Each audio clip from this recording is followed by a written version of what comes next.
Hey everybody, my name is Deepali Vyas with FearlessPlus, and today we want to talk to you about an article that was published in the New York Times on Monday that talked about 10 graduates and their college regrets.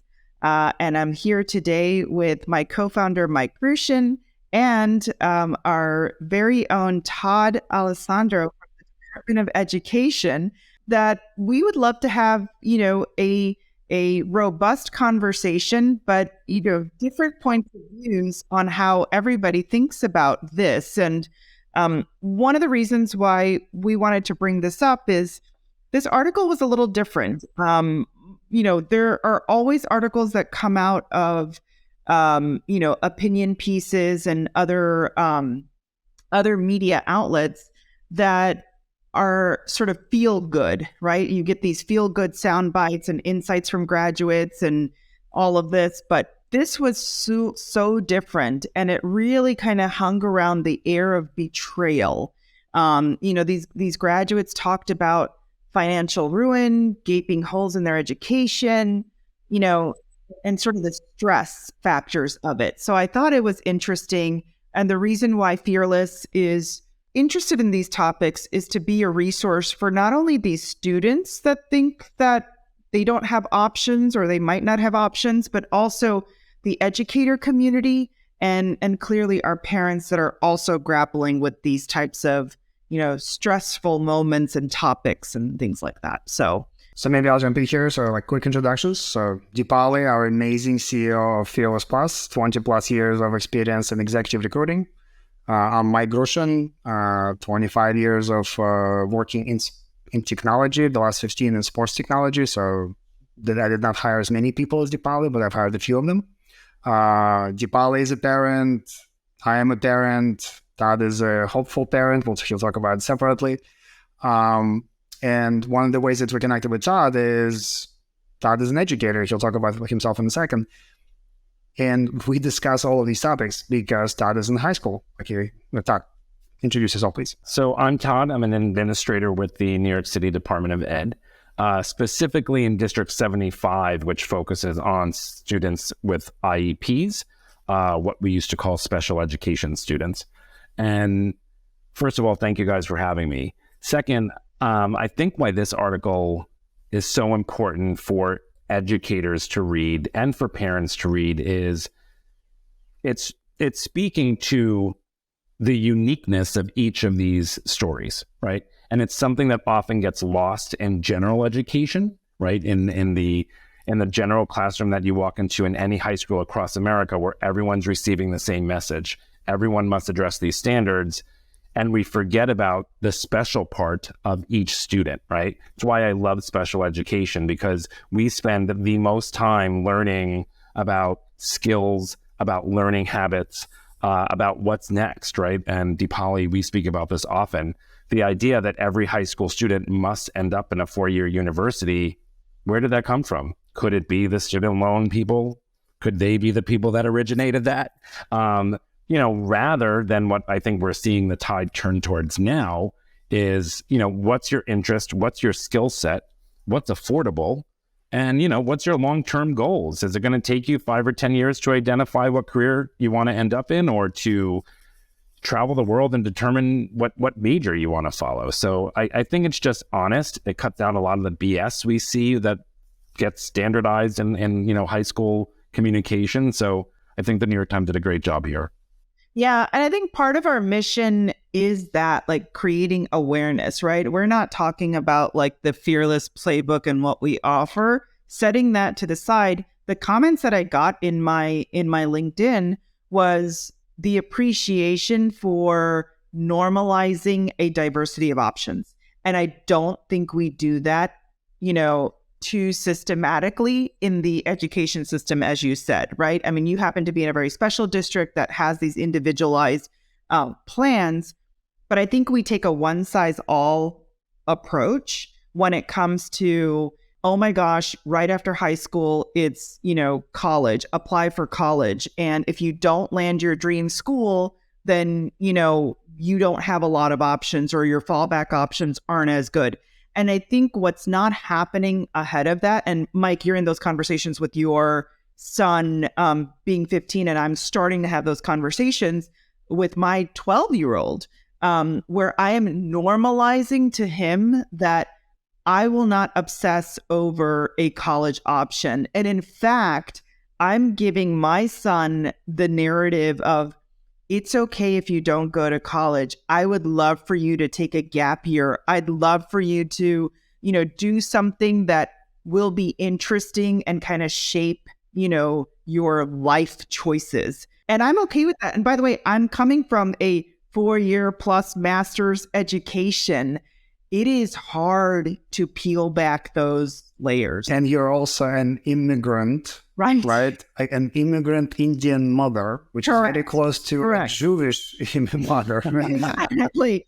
And by the way, like when I told my dad that after college, I wasn't going to pursue a master's right away, I mean, like, he had a heart attack. Like he was like, what do you mean you're not going to grad school? Well, what I mean is that I would like to have work experience. You will embarrass me in front of my friends. That's what you mean. So like, talk about like normalization. Like college wasn't even like remotely it was a non-discussion. It was like, what do you mean you go to college? So I'll share this, right? And Deepali, I have heard the story. I don't think like Todd, you have. I met my wife 30 years ago in Brooklyn, New York, right? So we did not know each other before we came, right? So we've been living in America for 30 years. Until only recently, my wife, who's again spent 30 years in America, most of her life, she was determined that every one of our children needs to have a college degree. Doesn't matter anymore, right? So it was like we're discussing just over the weekend, degree over education. This was until recently. Until recently that we're discussing AI and we see how much things are changing. Only now she's getting comfortable with the idea that unless the child really wants to become a doctor or a lawyer, licensed profession, college might not be for everyone. Yeah, and I think it invites a conversation about the shift in American family dynamics, right? We're all generally the same age. I mean, I presume I'm a little bit younger, but we all come from a nuclear family structure where the mother had a great impact on the decision that those children were making, right? She generally did homework with them and had school conversations. Not that all dads didn't or that dads weren't as involved, but the impact of a generation of women who were fighting to break that glass ceiling and the importance that they relayed to their children that this is something you must do because especially I am born here, I'm not an immigrant, but especially for immigrants coming here for that American dream, who wouldn't go to school, right? There's in other countries outside of America, I'm sure, and this is an assumption, I have no statistics, but your earning potential is probably much lower if you don't have a college degree or if you don't have a license. That's the narrative, Todd.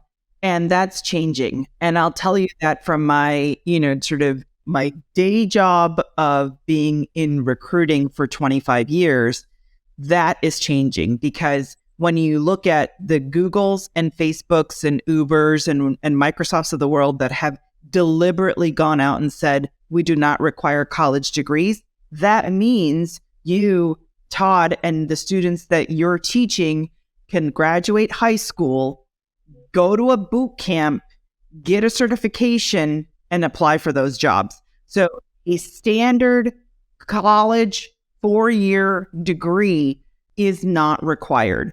So think about all those individuals that are, thinking about, do I take on college debt? There's a lot of it. Do I go to a traditional 4-year institution? And by the way, in this article, super interesting. It was a range of colleges from Ivy League to, very, localized, smaller liberal arts schools of where these individuals went. And one of the comments in the response was it had a lot to do with lack of exposure to alternatives to traditional post-secondary education. And that's what we need to expose parents and students to. So let's talk for a second because Deepali had this experience, on her own, and then we've seen enough college graduates, forgetting our experience, recent college graduates, 25, 26-year-olds that either finished bachelor degree or Like I'm thinking about Brittany and Michael Clark. They finished Villanova MBA. Okay. And the reason why they were so excited about contributing to Fearless is because they said that they walked out of a very good school and they did not really have any skills that would benefit them professionally or personally. And that's insane, like that it's happening still today. So let's talk a little bit about what may be our recommendations to parents of high school students, right? That's what we're discussing now. If it's okay, I'll start while you give it a second to think. So what are the options? We have very good friends. Their daughter has been passionate about becoming a doctor since she was a young child. Right, Alex, right, one of our models from the photo shoot. There's no option not to go to college, right? So any child that wants to pursue something that's a licensed degree, they need to go to college. There's no option. There's also the reality that most teenagers have no idea. And Deepali, you're doing an amazing job of like with your child. It's okay for them not to know. There was so much pressure created for us when we were younger. There's still so much pressure created. You have to figure out which career you want to pursue. No, you don't. Like I was reminded by our psychology content that the brain of a teenager or a young person does not finish developing until 25. For them, it's very hard to even imagine like what's next, right? What's the consequence to what I'm doing? Okay, so I'm going to advertise Florida for a second. So in Florida, if you live as a resident for $30,000, that's just education fee, $30,000 for 4 years, right? We're talking about under $8,000 a year. You can go to a state school, and that will give a chance for one of my kids or all three of them to mature a bit, live on their own, right? Experience certain things. It's still going to cost either him or us at least probably $25,000 a year between food and gas and everything else that he would be spending. And is that okay for a family, right? We're still talking about $100K over 4 years, where the alternative might be, we're still discussing it as a family, go work for a real estate company, right? Because real estate is still going to stay here with us, right? Like it's not going to change that much. Go work for whatever company that is going to exist for a while. And make your $35,000 a year, make your $40,000 a year. Start learning how to pay for things while acquiring real life skills. Not having to take music. I had to take music class as a computer science degree major. I didn't do well. I heard you have an amazing singing voice. I'm more of a dancer, Todd. I think, sorry, Deepali. I think what I like to tell parents is your kids are telling you what they like before you're ready to hear it, right? And I think when you go through the milestones of children from very, very young, from toddler age, into school aged, into middle school, they're repeatedly telling you what they like to do, right? That's in the way that they play. That's in the way that they communicate. That's in the way that they make friends. That's in the way that they are a student. And those interests, and I say this all the time, those interests turn into hobbies. And when you spend time in a hobby, you develop a skill set. And then suddenly you just have to figure out what industry that skill set fits into, right? So let's talk about me. I've always been a visual person, right? Like creatively or visually creative skills is what I always kind of found myself doing, whether I was a kid and I was reorganizing something with my mother, or I got my first job at the Gap and I was really good at merchandising and windows and whatnot. So I just went to school for business management because I didn't know what to do. But I walked out and I got picked up by Ralph Lauren in 2 minutes because I had such great experience in a skill set that I enjoyed doing.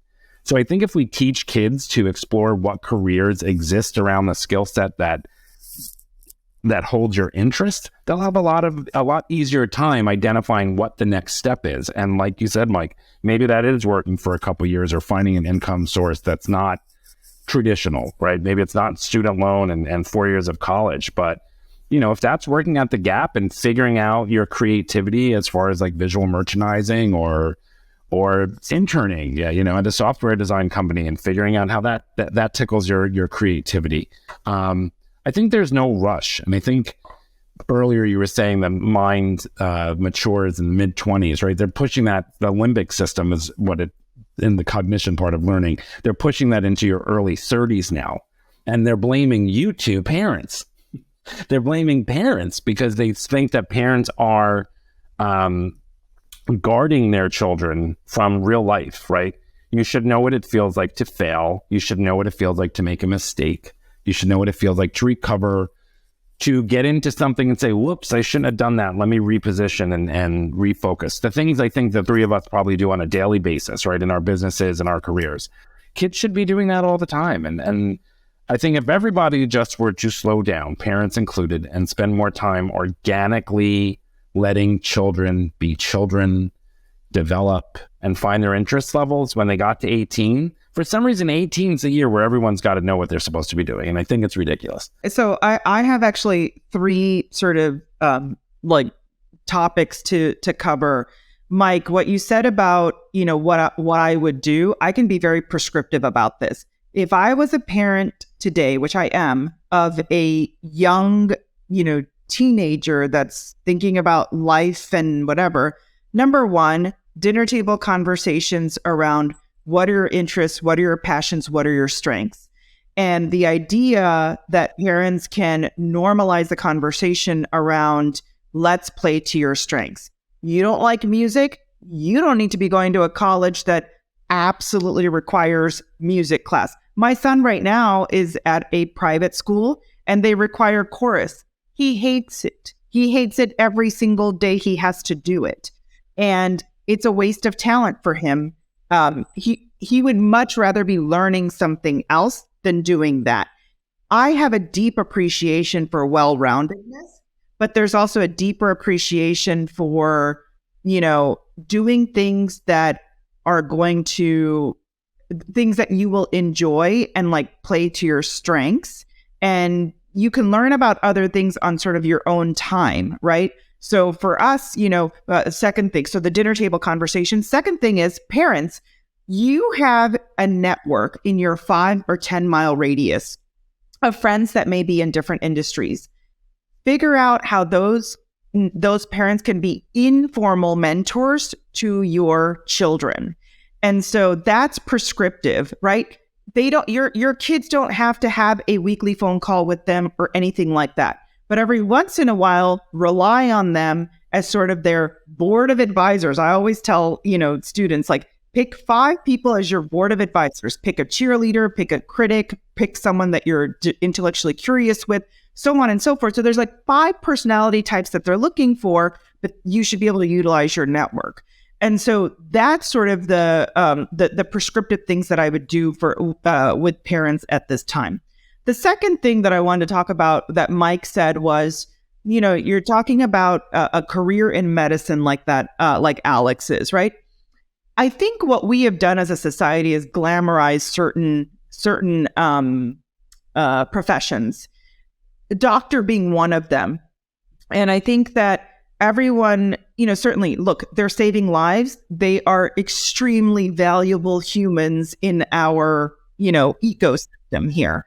However, the life of a doctor, if you actually go and talk to a bunch of doctors, almost 8 out of 10 of them will say, I wish I didn't do this, or I wish I didn't go to medical school. I wish someone told me what this life was going to be like.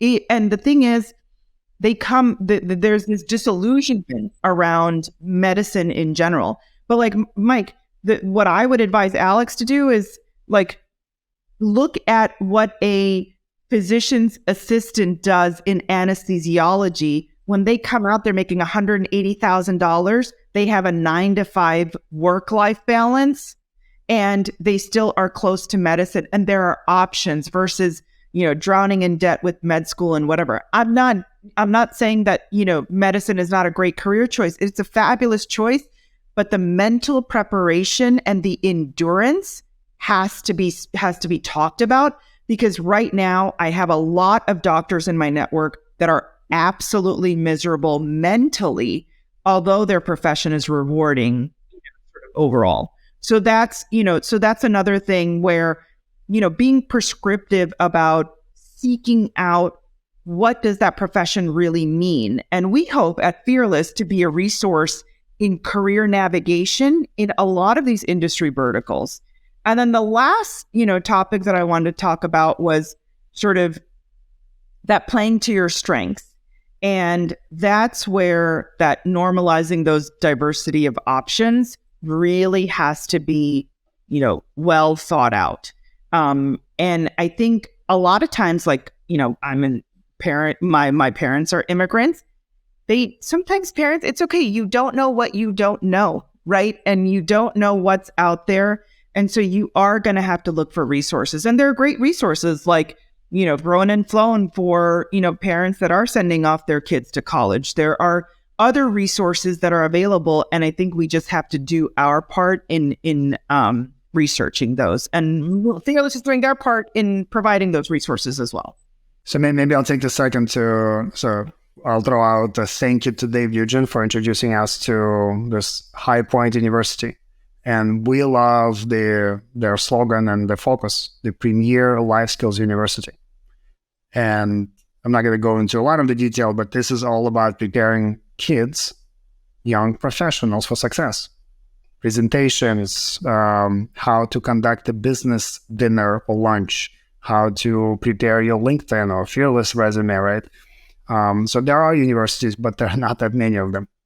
I think the universities and the way that colleges are adjusting their formats, their curriculum, their access, their options is great. But why are we starting in 12th grade, right? Remember, the United States education system it came out of the Industrial Revolution, right? That's why there's bells in school. That's why we go for this many hours. That's why they were fast-tracked. That's why they were grouped the way they were. It mimicked a factory setup. So its idea was just to churn out educated students. It wasn't this liberal, artistic, human, holistic view. It's not how it was designed. So it's not about changing standards, thanks George Bush and Common Core. It's not about training teachers differently or how do I solve this math problem from different perspective. It's really going back to the idea of Montessori schools, right? That's a pre-kindergarten ideology where students learn responsibility is really the core of that, right? But you see in those students that learn differently in their K-8 education that they have a different high school experience and thus have, better identify what their post-secondary steps are. So I think we have to, and this is for my group, take this conversation back to the kindergarten people and say, the word kindergarten is German for play, right? Play garden, I think. Why are we teaching kids to read in the play garden? Why aren't we letting them be 5 years old, right? And I think when we get back to the basics of education and the way that we progress through it, then we'll see, undergrad, high school curriculums match and have a better impact. But this is why I'm passionate to have Fearless in my school. I think what you guys are doing by democratizing access for all students is what we need more companies to do. The number one influencer in education is money. And I think when we see private industry put money into affecting the way that we do things, that's what will change the tide here. So thank you, both of you, because we've been waiting. So thank you for your support. Well, thank you. So talking about playing to strengths. So we very much believe in personality tests, right? And that's why we're encouraging our users to take it. What are some of the more interesting ways that young people, future professionals, can figure out what are their strengths? So I think from an early point, this becomes the educator's responsibility is to educate parents, right? Because everyone does what they know how to do. So parents are going to address education from the experience they had in their schooling, right? We were not schooled in modern practice. We didn't have teachers who were exploring the idea of multiple intelligences, right? Howie Gardner is the psychologist that came up with it. And there's 7 intelligences and we all have different, it's where the personality tests come. We all have different strengths in different domains. So are we math heavy? Are we linguistic? Are we nature? Are we movement? And when you start to identify those strengths in a kindergartner, and then a teacher starts to affect the way that they differentiate a lesson and send home usable information to parents hey, do you notice that Johnny's behavior acts up when he's not moving enough? Like, set a goal to take Johnny outside for 20 minutes a day. He's got a nature intelligence. He'll probably start talking about insects, right? And then there's the birth of interest. So I think it's these overly used, cliched ideologies, but it is getting to know the whole student, teaching parents how to get their to know their whole child, and then teaching from the needs of the child. So like we take learning inventories, right? Which tells us, are you a visual learner? Are you tactile? Are you an auditory learner? And when teachers customize and differentiate lesson plans, you'll see the whole classroom come to life. And I could walk into any age class, any grade level, any content area in high school, and I could look around and by the looks on 5 kids' faces, tell you if that teacher is doing an effective job or not, right? That's why we observe, because we want to make sure that teachers are constantly reflecting the needs of their students.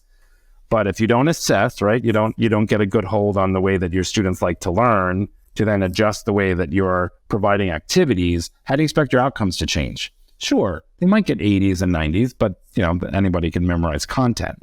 But how are they walking out with a different set of interest? How are they generalizing the skills they're learning, right? Which is what your content does, right? The personal finance is a great course because it teaches students to generalize basic math concepts in the real world.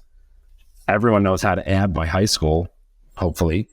But it's very important that you're taking that addition skill and understanding how it affects your credit score or your deposits and your debits and your checking account, right? That's the world that kids need to be applying their education, not in their textbook, not in another multiple choice question, but take what I taught you and go apply it in the real world, right? It's what internships do. You learn this in your business class. Now in your business internship, go deploy your skill set.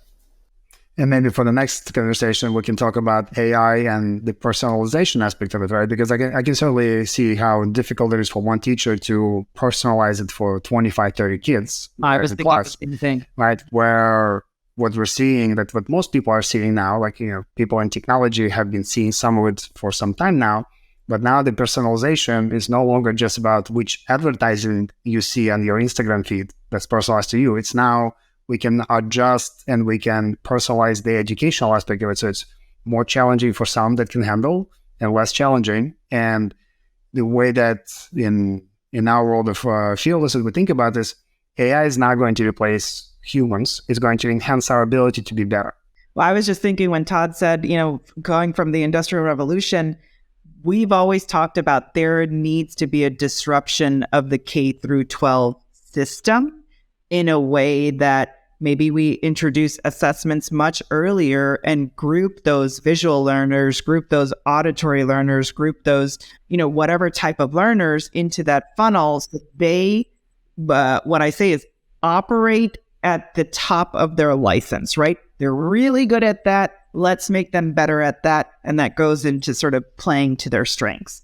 And I think it also forces us to kind of put a necessary magnifying glass. And I was an adjunct professor for years. And part of the reason why I stopped is because I was just churning and feeding the machine, right? I wasn't developing passionate educators that were coming up with great ideas on how to approach K-5 or 6 to 12 curriculum. I was just teaching people how to follow the curriculum. So when you look at certain programs like Teach for America or the Fellows, right, and they take people from alternate careers and turn them into teachers, they're some of the most innovative teachers you'll ever meet because they have industry experience. That's the thing. And that's, so, kind of ending on this note of, those normalizing those diversity of options, it's only going to come if we bridge real world, right? Like, so what we call our industry experts to the educator community. And so when you think about like parents are sitting in the middle of that, what we want to do is be that resource. Hey, parents, you don't have, X amount of doctors in your network. Let us bring those industry experts to your kids because you may not have the access to that particular community or software engineers or whatever. And what a wonderful segue to a little bit of a shameless plug. Dipali, would you like to talk about the summer bootcamp? Yes, our shameless plug is parents. If you are thinking about what to do with your teen this summer, we are running an 8-week immersive interactive boot camp. And what that boot camp enables young people to do is, one, learn about those real world skills through our online modules, but they get 2 times a week leadership coaching through certified coaches and access to industry experts where they can kind of explore career navigation in various careers. But it all becomes a sort of peer group interactive immersive workshop. So, please sign up. We are super excited about it. We've run these before, and it all culminates into a virtual summit where we're going to have guest speakers from Google and NASA and CNBC and SpaceX and all kinds of industries. It's been a big hit. And, another sort of aspect is that we have measured our impact of that boot camp. And parents and students, you should know that there is an increase between 50 to 100% of emotional intelligence after taking our boot camp. So, there is a lot learned in the boot camp, but there's also a lot applied. So it's 8 weeks starting June 5th, and you can sign up right from our website. We'll link below. But it's $895 for 8 weeks. So, not too bad compared to some of the other boot camps that are running from a price point. So we welcome you to join. Thank you very much, both of you. This was awesome as always. Thank you, guys. Thank you.